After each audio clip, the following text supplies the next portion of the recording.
Welcome to our movie recap channel, your ultimate destination for in-depth and engaging movie summaries, whether you're looking to catch up on the latest blockbusters or revisit classic films. The film begins in Hong Kong with the repercussions of a staggering wave. The city is currently transformed into a huge ocean loaded up with hazardous animals like sharks. The wild tempest overwhelmed everybody, creating broad frenzy and driving the deaths of half of the populace. People frantically try to save themselves and their loved ones in the turmoil, but only a few succeeded. It is revealed that those who promptly sought shelter on the tops of tall structures managed to endure.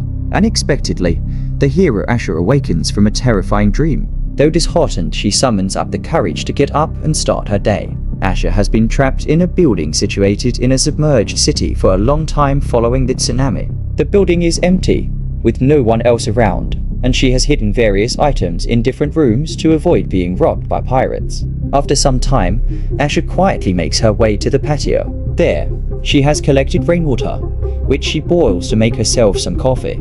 After enjoying her drink, she takes out a radio hidden nearby, inserts new batteries, and listens to music through her headphones. This small pleasure comforts Asha as she looks out over the city that was once bustling with people. Later, we get to know that one of her greatest challenges is finding water. When it rains, she cleans the collected water with a cloth, wrings it out, and stores it in a bottle. She then hides the precious water in a tank, as many thieves often scavenge the area for loot. Asha meticulously monitors the number of bottles of water she has left, noting everything down in her journal. For breakfast, she eats 2 spoonfuls of noodles boiled in water and rations her supplies as much as possible. In the next scene, Asha remembers the good times when she could enjoy delicious meals at restaurants with her friends. Who can afford that now? She is in isolation, with her friends gone and those happy times as ancient history. Trying to distract herself, she starts looking at the surrounding city through her binoculars. The entire city is still submerged in water, and only a few buildings remain above the surface. It's like Waterworld, except Kevin Costner's sweet ass is nowhere to be seen. As she surveys the area, she sees some survivors in another building. Then she spots a crate floating in the water below. Figuring it could contain some useful items, Asha decides to retrieve it. She goes down to the submerged apartment and attempts to pull the crate towards her using a pen. However, the water is teeming with creatures, and one of the fish grabs the crate. It yanks Asha towards the broken window and injures her hand. Despite this, she doesn't give up and somehow manages to recover the crate. Asha then eagerly opens the crate, only to find a bottle of bourbon inside. Since she doesn't drink, she uses the alcohol to later clean her wound. During the night, Asha hears some noises and sees a group of looters approaching the building in search of food. This terrifies her, so she quickly throws all her belongings under the trash and hides in a room. The group of looters then enters the building and begins searching every apartment. Suddenly, a boy in the group starts firing a gun randomly. "Let's go, boys," he shouts. The banging sound of the gunfire makes Asha grind her teeth. To calm herself, she withdraws into her memories, recalling the good times with her younger sister.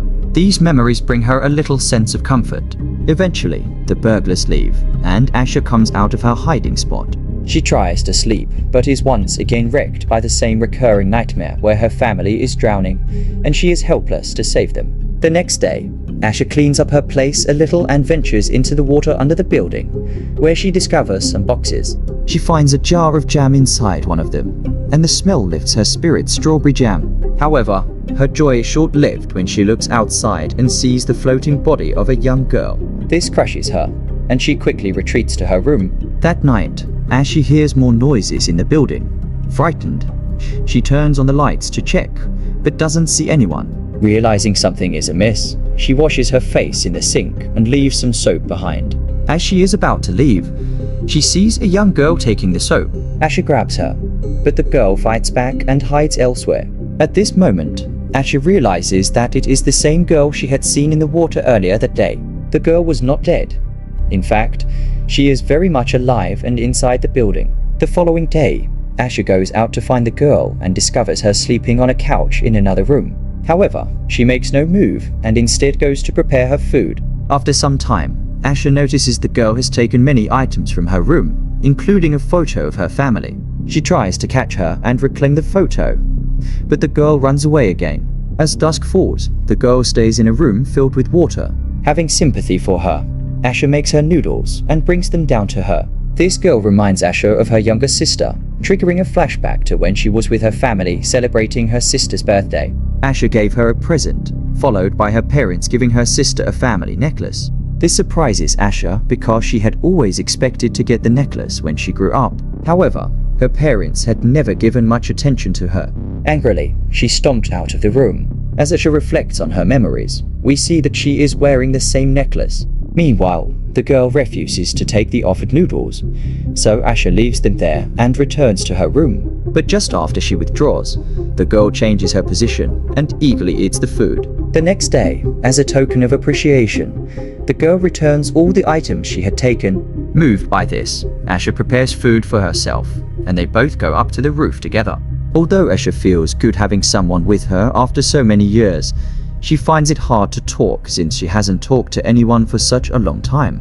She doesn't speak with the girl, but sets up another bed in her room. That night, as they both try to sleep, the girl suddenly starts crying, saying that she misses her parents a lot. For the first time, Asha talks to her, reassuring her by saying that they will find her parents. The girl then reveals that her name is Hey. The following morning, they go to the patio to examine the surroundings. While Asha is searching for provisions, Hey sees a sticky strip that is connected to the rooftop door.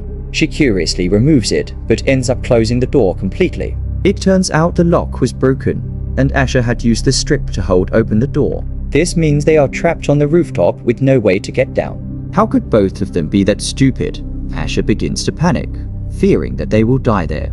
But the girl nonchalantly manages to open the lock with the help of a wire.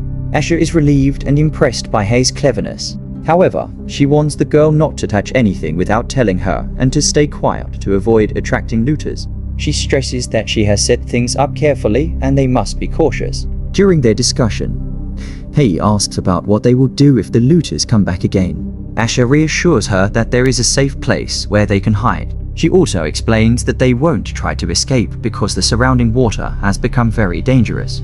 Later, around nightfall, Asha notices that the necklace she was wearing has disappeared. Since it was the last memory of her younger sister, she becomes desperate to find it. Asha later confronts Hei, thinking that she might have taken it, but this only irritates the girl. She takes all her belongings and moves to another room. This situation triggers a memory from Asha's past.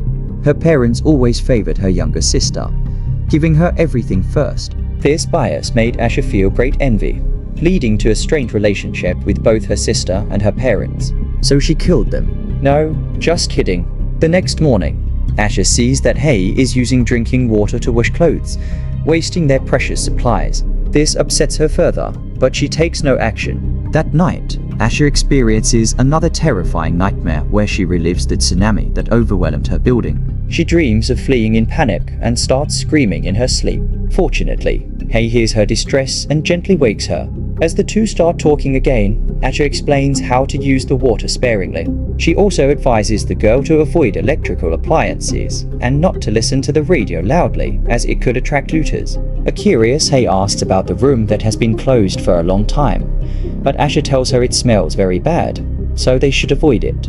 Later, the girl listens to the radio and learns that help is being given to some survivors in a nearby city. Excited by this news, she approaches Asha and suggests that they should also try to reach that city. However, Asha refuses, believing the risk is too high. She explains that the waters are swarming with sharks, so there is no way they can reach the other city. Hearing this, Hei calls her a coward and storms out of the room. She then decides to venture out alone and starts making a raft from plastic bottles. Asha warns her about the dangers outside the apartment, including the lack of food and supplies, but the girl dismisses her concerns and instead takes out a flare gun. She explains that she got it from a junkyard a few days ago and has saved it for security. Asha becomes worried after seeing it, as an accidental shooting could attract looters. However, she doesn't reprimand Hei and merely assures her that she has tried many times to leave the apartment, but has always failed. While discussing the situation, Asha recalls a past episode when she wanted to leave her home. She was tired of her parents preferring her younger sister, giving her all the attention and things she wanted. This led to a big argument with them, and Asha decided to leave the house. In the present, Asha finds the missing necklace, which had simply fallen on the bed. This proves that the girl hadn't taken it, or she had, and just put it back, who knows. Feeling guilty for the misunderstanding, Asha apologizes to her later.